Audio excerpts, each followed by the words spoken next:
love coming here, and for documentaries, there's no better place to take a documentary than Sundance. Last time, I had such an incredible kind of Cinderella time. You know, we went, we sold it opening night, we had an incredible year. That, you know, I know you can only be Cinderella once, so I'm keeping it in check. But it's been amazing this year. Again, you know, people have loved this film, and I'm excited. Saw a bootleg DVD in 2010 of most of the debates, and it rang in the back of my mind somewhere that it was something I was familiar with.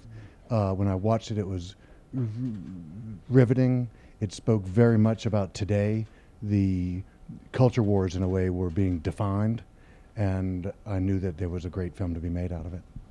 And Morgan and I have made four films previously together, and so I called him up. I said, I got one. Yeah. I mean, we were just scratching the surface when we started, but when we got into it, we realized the moment when these two guys got together on national TV in the late 60s, it created fireworks. It created an explosion that nobody really expected, and it got huge ratings, and it kind of changed the way news media treated commentary. Back then, people wouldn't get angry on the news, and they wouldn't debate in that kind of a way.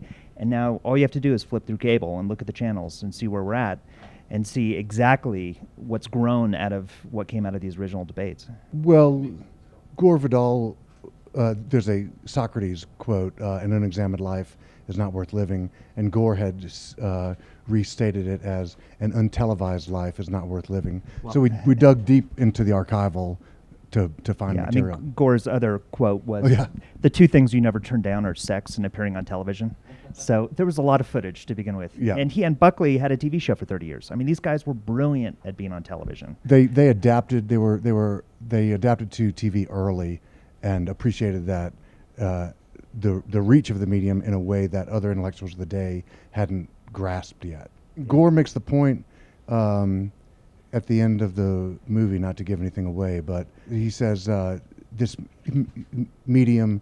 He talks about the shallowness of the medium. People feel like they know someone just by seeing them on TV, and that that the debates have no real meaning. He saw that the camera was looking for spectacle and not interested in content. The other thing I should say, just because it all sounds very highfalutin, it's actually an incredibly funny film.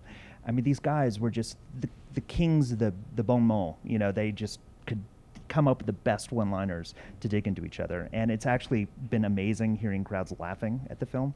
ABC was very cooperative.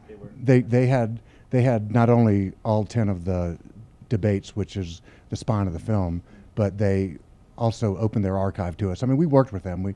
They were our biggest licensor, but they were super cooperative. And if you'd stood outside the door of our premiere, you'd have thought you were watching a comedy. It was just it was so heartwarming after all that work. We're here to sell the film, and hopefully by the time anybody sees this, it'll be sold. So, you know, I think we are going to do a theatrical release with the film this year, and eventually it's going to be on PBS, because in a way it's kind of an argument for the idea of public broadcasting.